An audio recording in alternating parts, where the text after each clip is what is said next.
So இப்போ வந்து மே மாதம் சம்மர் காலம். ஸோ கோடை காலத்தில் வந்து நிறையா வந்து வெயிலின் தாக்கத்தினால நிறைய பேர் நோய் வாய்ப்படக்கூடிய வாய்ப்புகள் உண்டு.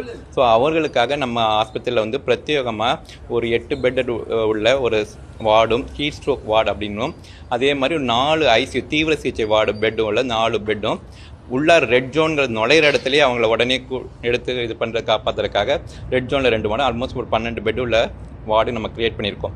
ஸோ மக்கள் வந்து இந்த வெயில் காலத்தில் இது மாதிரி வெயில் தாக்கம் இது மாதிரி வராமல் நம்ம பாதுகாக்கிறது ரொம்ப முக்கியம். ஸோ யார் தொழிலாளர்கள்லாம் நாளைக்கு மே தினம் நம்ம கீழே வேலை பார்க்குறாங்கன்னா, வெயிலில் வேலை பார்க்குறாங்க, அந்த மாதிரி இருந்துச்சுன்னா விவசாயிகள் வேலை பார்க்குறாங்க, அவங்களாம் காலையிலேயே வேலையை மாற்றிக்கணும், சாயங்காலம் வேலையை மாற்றிக்கணும், நம்ம அந்த டைமிங்கை மாற்றிக்கணும். நம்மளே ஒரு வேலை இருக்குது அப்படின்னா காலையில் பண்ண 11 to 3 11 to 3 விட்ட வந்து வெயிலோட தாக்கம் உச்சமாக இருக்கும். அது வந்து நமக்கு உடம்புல ஏறி அதோட டெம்பரேச்சர் நம்ம உடம்போட கோர் பாடி டெம்பரேச்சர் அது கிட்டத்தட்ட 105க்கு மேலே ஆக்கி விட்டுரும். அப்போ வந்து நம்மளுடைய பிரெயின் கொஞ்சமாக அதோட வேலையை செயலிழக்க ஆரம்பிச்சிடும். ஸோ முதல்ல வந்து இந்த ஹீட் தாக்கத்தில் என்ன ஆச்சுன்னா உடம்பு வந்து ரொம்ப சுடும், 105-106 டிகிரி சுடுற மாதிரி இருக்கும். தோலெல்லாம் அப்படியே உலர்ந்த ஸ்கின்னாக இருக்கும், ட்ரையாக இருக்கும். நாக்க நீட்டிங்கன்னா நாக்கெல்லாம் ட்ரையாக இருக்கும், தண்ணி சத்தே இருக்காது. இந்த மாதிரி ஒரு தொந்தரவுகளோடு இருந்தாங்கன்னா ஒரு கன்ஃபியூஸ்டாக பேசுவாங்க, ஒரு வளருவாங்க. அந்த மாதிரி இருந்துச்சுன்னா நம்ம அவங்கள உடனே ஆஸ்பத்திரிக்கு கூட்டிகிட்டு வந்துடணும்.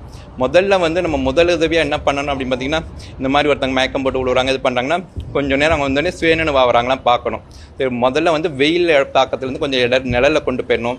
ஒரு குளிர்ந்த நீர் இருந்துச்சுன்னா கழுத்து கீழே உடம்புக்கு ஃபுல்லாக நல்லா தொடச்சிடணும். ஐஸ் கட்டி இருந்துச்சுன்னா அக்குள், இடுப்புக்கிட்ட, முதுகிட்ட இது இடத்துலலாம் வச்சு அந்த எப்படியாச்சும் அந்த டெம்பரேச்சர் குறைச்சி விட்டோம்னா அவர்களை நல்லா உயிர் காப்பாற்ற முடியும். அவர்கள் சுயநினைவாக இருந்தாங்கன்னா நம்ம குளிர்ந்த பானங்கள் கொடுக்கலாம். குளிர்ந்த பானங்கள் அப்படின்னா என்ன சொன்னால், வெறும் தண்ணி கொடுக்கக்கூடாது, இந்த கார்பனேட்டட் ட்ரிங்க்ஸ்லாம் கொடுக்கக்கூடாது.